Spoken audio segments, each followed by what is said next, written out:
So, how do you create online programs and online courses for your business so that it can be successful, so that it can be sustainable for the long term?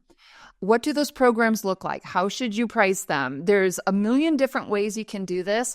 Today, I'm going to share with you how I created my online business where I left the university, a full-time tenured associate professor. I created an online canine fitness and a business consulting business where I was able to triple and quadruple my income that I was making at the university. So what does this look like as far as my program structures, my pricing? How did I develop this so that I could have a self-sustainable online business so that I could leave my university position?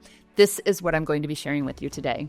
Thank you so much for joining me today. If you are a fitness, a wellness, or a healthcare professional looking to grow your online business so that you can have the freedom and the flexibility to live life on your terms, this is the place to be. My name is Erica Boling, and this is Fit, Free, and Fearless.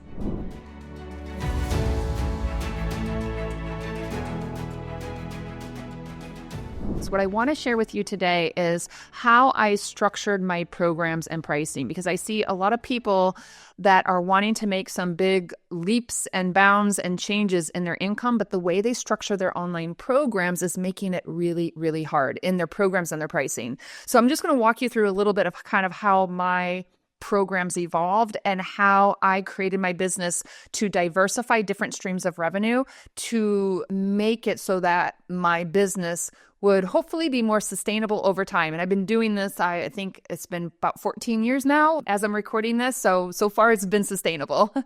Fingers crossed, knocked on wood, it continues. But when I started, while I was still at the university and it was just kind of a side hustle, I basically started out with an online program that was just a few $100s. I believe it was like $497. And I'll tell you, one of the things that made the biggest difference, the biggest jump of income for me was when I created a certification program and other program options that were a few $1,000s. It was $2,997 was one of my larger programs at the time. I offered the program in the springtime and brought in like $50,000 at once. And this is a program that I would offer a few times a year. So one of the things that I see a lot of people do when they're creating online programs, and it can work, but I've seen it can be more challenging, is they are creating small price programs that are $97, $127, $200. That's great if you're kind of testing things out, getting people kind of into the door, right? Upselling people into higher programs later on. But I found that if you're really wanting to see a significant income increase and something that you can see more immediate, I have found in a lot of different fields that you can make that bigger jump more quickly by selling those higher end programs and those VIP programs. So you're still working really hard to get those people, but I personally like to put a lot of more of my time and energy into those higher end programs because you're not selling as many, but I find that you do get more committed people and also happier people because they're typically more committed when they invest more money into the program. So I had kind of 3 levels of entry point for people. So we had about, $497, about $1,000, and about a $3,000 entry point. But what I did was I focused on that higher end program. And like I said, for me, that was able to generate the higher revenue and get to that higher income faster. So the next thing that I did when I was looking at creating my programs and diversifying my revenue and the types of income that was coming in was I listened to my audience. So I started out with a smaller program. I created a more comprehensive program. I already knew that there were people interested. And what happened was as I built my more comprehensive program, I had people asking, oh, do you offer certification? Could we get certified in this? Could we get a certificate when we graduate? And I ended up developing the next level. I created a certification program from that.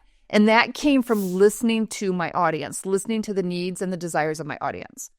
Then the next thing that happened was I listened again and I found that within that fitness audience. Some people were doing fitness just for their own knowledge and, purposes. And then I had other people that wanted to focus on fitness in their business.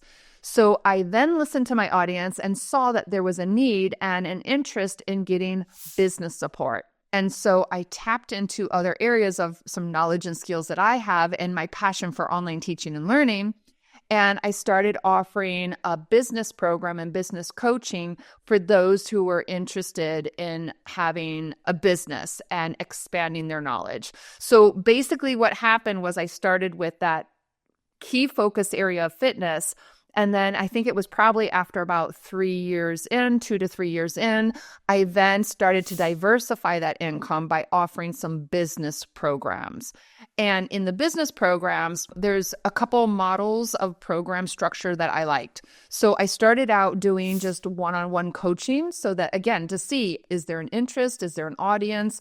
And what is it that these people want and need? And that helped me create a foundation course. So it was a lot quicker and a lot easier to dive right into one-on-one coaching and consulting.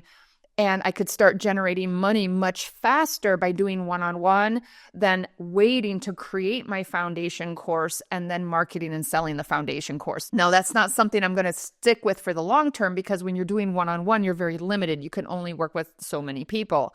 But to get started, I find that it's a great way to kind of test the market, see who's interested, and also find out what are the common problems and the common areas of need for that audience. And that allowed me to take the things that I was supporting my one-on-one clients with and using that to create an online pre-recorded, like that foundations course.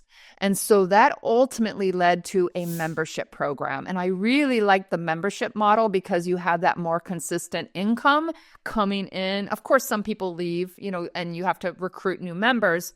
So I like to create my business model. I like having a balance of a membership option. And I think a wonderful way to structure a membership option is if you do have a program that has like a begin and end date, is to offer like an alumni program so they can roll right into a lower cost membership. You already have them as a client, but if there's a way to continue to support them at another level, that's a great way to kind of retain clients and offer that more kind of ongoing, consistent income coming in at a month-to-month basis. So there's multiple pieces to the puzzle, but essentially, if we can kind of summarize this, I would say, number one, kind of test the waters, start small, start with something that you can get started right away to get feedback and make sure you have an audience.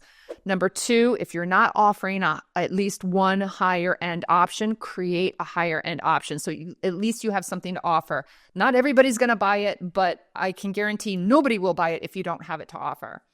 And then number three, and this you'll just have to decide on your own if you want to do this. For me, it was important to diversify my income. I wanted in at least 2 different types of revenue streams coming in. A couple words of advice.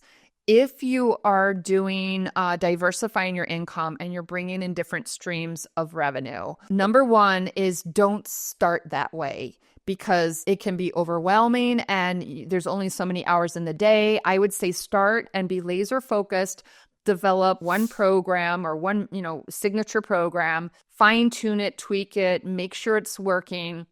Get yourself started that way. Then once you already have something working, you might want to look at what might be another stream of revenue. And it doesn't have to be an online course. It could come in other forms of income, rental properties, in-person teaching, you might have something you do on the weekends.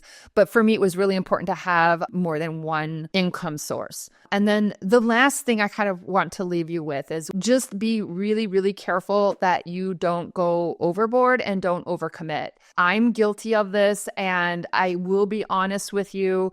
Having multiple revenue streams, having my fitness part of my business, and then the business consulting and business education side of my business, essentially, it does feel like I'm running 2 businesses. If you do decide to do a second income source where you're creating a whole nother program and you're marketing to an entire different audience, just know and be aware that it will pull away from your original audience or your original program you're selling. And if you do decide to do that, make sure it's something that you absolutely love and you're super passionate about it. One of the reasons why I am doing this and other parts of my business, are suffering from it is because this is something I'm super passionate about and I'm excited about, and I see it as an opportunity to reach even more people. And so again, for me, it was important to diversify my income for the longevity and sustainability of my business over time. I wanted to have more than one key income source.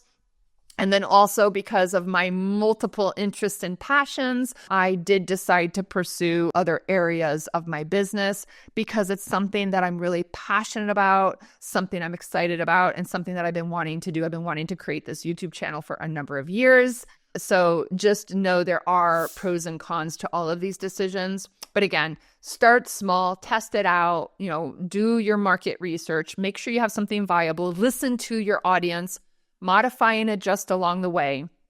And then don't offer a million different programs. Don't try to put all your energy into 5 different programs.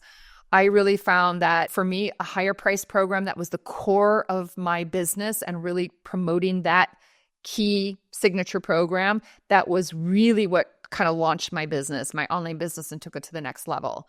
And then again, if you are offering a program and your signature program does not have like a VIP higher end version, I think everybody should have an opportunity to be able to offer that higher end VIP option. And the most that you can do is, offer it. If they say no, you still have something else to offer. You have nothing to lose by offering a high end program. So that's a little bit of my story, kind of how my businesses evolved, why I kind of structured it this way, why I focus more on the larger programs that are a few $1,000s rather than putting a whole bunch of time and energy into like $97 programs or $200 programs.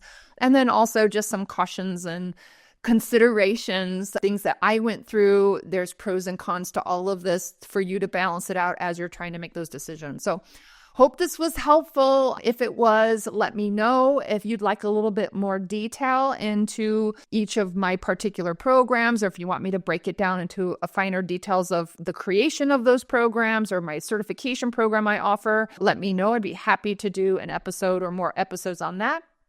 Thank you so much for watching or listening. And I will provide, if you want to learn more about creating and offering those VIP options, I will provide that video link for you. I'll put it in the description, and I'll also have it here for you to follow if you've not seen it yet. So check it out. Thanks for listening so much, and I'll see you in our next episode.